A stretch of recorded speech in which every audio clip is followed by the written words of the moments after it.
clear that people will quickly dismiss the possibility of cheating in boxing with the fact that there is a boxing commission present. But let's make it known with the facts that the boxing commission has never once in the history of boxing caught anyone cheating. It has always been the trainer or boxer on the opposing side to catch a fighter in the act of cheating.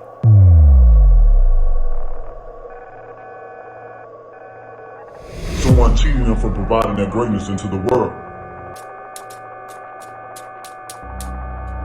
It may sound like a far-fetched idea for an opposing team or opponent to spike their opponent's drink, but in reality, food and drink spiking goes way back in sports history. I said, hey, this water tastes like medicine.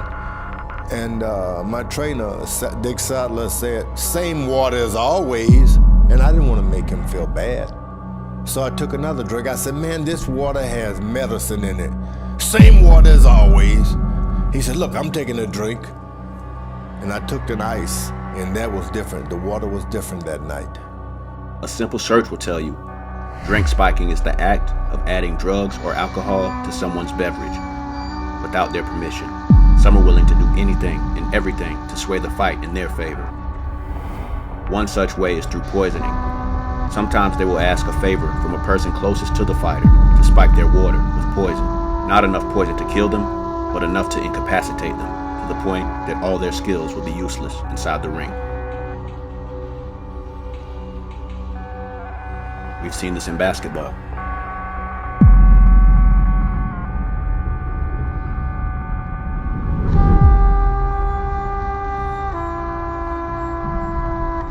And in boxing. There have even been water tampering scandals where the boxer's water has been spiked with stimulants to benefit their performance, to give them the advantage throughout the fight. Give me another bottle. The one I mix. Give me another bottle. The one I mix. Okay? Come on. Come on. Okay, win these 2 rounds, champ. All right, wait a minute. Drink spiking is also highly effective because the substances used to spike drinks and food are often substances that are not detected in post-competition drug tests. I will not try to convince you or persuade you. We will use facts and patterns, and you come up with your own estimation. To begin, we will let Tyson Fury himself set the tone for boxing and its oh-so familiarity with spiked water.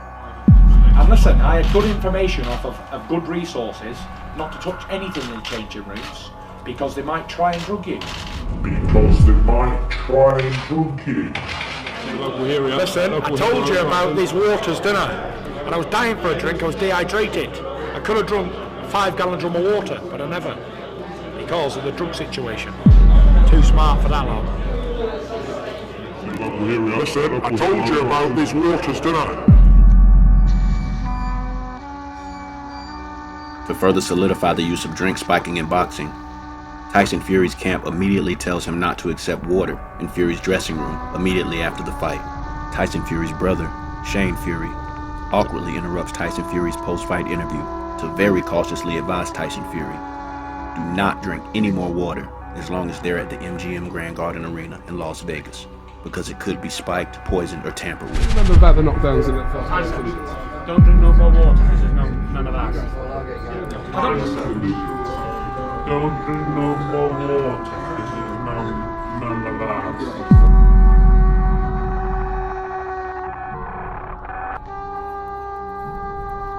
Then moments later, in the post-fight press conference, Tyson Fury's cousin, Andy Lee, hands him a bottle of water. Tyson Fury quickly accepts the water. Then at the very last second, he asks Andy Lee, where did this water come from? Andy Lee then points to where the water came from, and Tyson Fury immediately rejects the water. It would seem that Tyson Fury knows that there's water in the building that night that is not safe to drink, that may be tampered with, spiked, or poisoned. Deontay Wilder stated that his water had been spiked and his trainer Mark Breland may have played a part in it taking place. The entire boxing community came to the defense of Mark Breland on his history of honesty, which would make it impossible for him ever to do such a thing, like play a role in Deontay Wilder's water being spiked. If a history of honesty equals eternal honesty, wouldn't a history of lies equal an eternal liar? as in Fury's case, but that's for another video. Breland's character is spoken for already. He's lived a good life. He's been a champion, amateur, pro. He gets a scapegoat. He puts the blame on someone else. I'm just going by evidence in front of me. Mark Breland states that he wasn't the one to give Deontay Wilder any water in between rounds during the night of the fight versus Tyson Fury. I mean, so many people know me. My character speaks for itself. A lot of people know me. Yes. Spiking, and if you're looking at the tapes or whatever and stuff like that, you'll never see the water in my hand, basically. Somebody else give me water. You'll never see the water in my hand, basically. Somebody else give me water. But the footage from that night tells a much different story.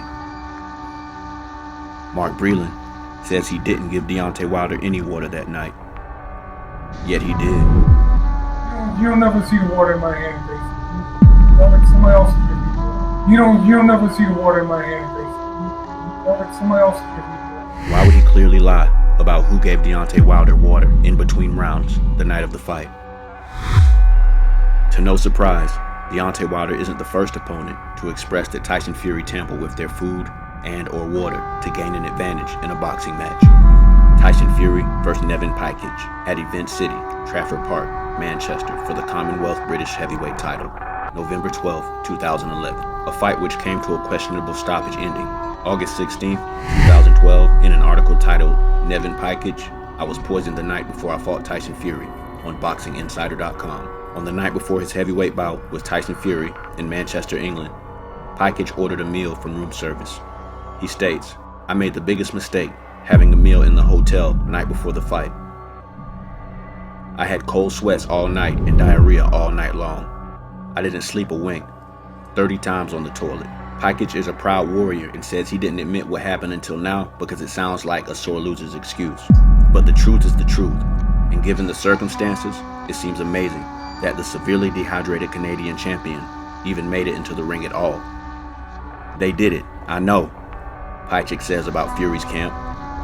He goes on to say, they were alarmed when he showed up for the fight in magnificent condition, blaming himself and his camp for being naive in their first big fight overseas. But as for me, in the case of Tyson Fury versus Deontay Wilder, case closed.